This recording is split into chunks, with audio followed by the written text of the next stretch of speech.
രാഷ്ട്രീയത്തിൽ ഇപ്പോൾ ഉയരുന്ന പ്രധാന ചോദ്യം ഇതാണ്. ലഹരി കേസിൽ അറസ്റ്റിലായ യൂത്ത് കോൺഗ്രസ് പ്രവർത്തകരും മുഖ്യമന്ത്രി വി.ഡി. സതീശനും തമ്മിലുള്ള ബന്ധം എത്രത്തോളം? മയക്കുമരുന്ന് കേസിൽ അറസ്റ്റിലായ മുഹമ്മദ് ഹുസൈനും അബ്ദുൽ സലാമിനെയും തനിക്ക് നേരിട്ട് പരിചയമുണ്ടെന്ന് മുഖ്യമന്ത്രി വി.ഡി. സതീശൻ തന്നെ വ്യക്തമാക്കിയതോടെയാണ് വിവാദം കൂടുതൽ ശക്തമായത്. മുഹമ്മദ് ഹുസൈൻ പെരുമ്പാവൂരിൽ ലാത്തി ചാർജിൽ പരിക്കേറ്റ സമയത്താണ് ആദ്യം ഫോണിൽ സംസാരിച്ചതെന്നും പിന്നീട് എം.എൽ.എയും പാർട്ടി ഭാരവാഹികളുടെ ഒപ്പം ഹുസൈന്റെ വീട്ടിൽ പോയിട്ടുണ്ടെന്നും സതീശൻ പറഞ്ഞു. എന്നാൽ മുഹമ്മദ് ഹുസൈൻ തന്റെ സോഷ്യൽ മീഡിയ ടീമിൽ ഉണ്ടായിരുന്നുവെന്ന ആരോപണം മുഖ്യമന്ത്രി നിഷേധിക്കുകയായിരുന്നു. ഇയാളുടെ ലഹരി പശ്ചാത്തലം നേരത്തെ അറിയില്ലായിരുന്നുവെന്നും സതീശൻ വിശദീകരിച്ചു. പക്ഷേ മുഖ്യമന്ത്രിയുടെ ഈ വിശദീകരണത്തോടെ വിവാദം അവസാനിക്കുന്നില്ല. കാരണം പ്രതിപക്ഷ നേതാവായിരുന്ന കാലത്ത് കേരളത്തിലെ ലഹരി വ്യാപനത്തെ രാഷ്ട്രീയ വിഷയമാക്കി ഏറ്റവും ശക്തമായി സർക്കാരിനെ വിമർശിച്ച നേതാക്കളിൽ ഒരാളായിരുന്നു വി.ഡി. സതീശൻ. എസ്.എഫ്.ഐ നേതാക്കൾ ഉൾപ്പെടെ ഉള്ളവർക്കെതിരെ ലഹരി ആരോപണങ്ങൾ ഉയർന്നപ്പോൾ രാഷ്ട്രീയ രക്ഷാധികർത്തം ഉണ്ടെന്ന വിമർശനവും അദ്ദേഹം നേരത്തെ ഉന്നയിച്ചിരുന്നു.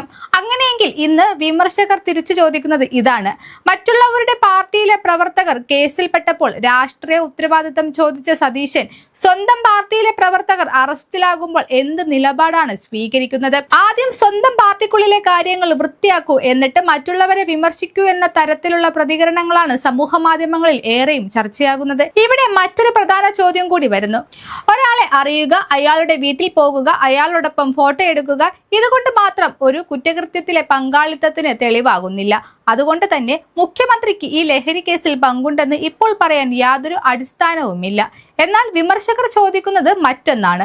മുഖ്യമന്ത്രിക്ക് പരിചയമുള്ളവരും പാർട്ടിയുമായി ബന്ധമുള്ളവരുമായ ആളുകൾ ഗുരുതരമായ ലഹരി കേസിൽ അറസ്റ്റിലായ സാഹചര്യത്തിൽ നിരവധി ചോദ്യങ്ങളാണ് ഇപ്പോൾ ഉയരുന്നത്. ഇവരുടെ പ്രവർത്തനങ്ങളെക്കുറിച്ച് പാർട്ടി നേതൃത്വത്തിന് നേരത്തെ എന്തെങ്കിലും വിവരം ഉണ്ടായിരുന്നു? ഇവർക്ക് പാർട്ടിക്കുള്ളിൽ എത്രത്തോളം സ്വാധീനമുണ്ടായിരുന്നു? ഉത്തരവാദിത്തമുള്ള നേതാക്കളിൽ ആരൊക്കെയായിട്ട് ഇവർക്ക് അടുത്ത ബന്ധമുണ്ട് എന്നതും പരിശോധിക്കേണ്ട വിഷയമാണ്.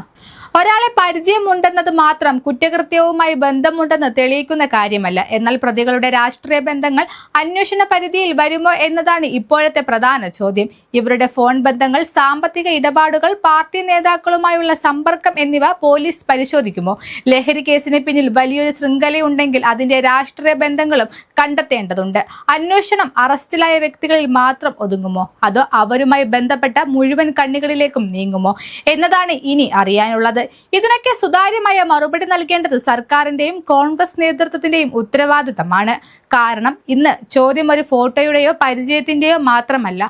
മറ്റുള്ളവരോട് ചോദിച്ച അതേ രാഷ്ട്രീയ ഉത്തരവാദിത്തത്തിന്റെ ചോദ്യം ഇന്ന് വി.ഡി. സതീശനിലേക്കും തിരികെ വരികയാണ്.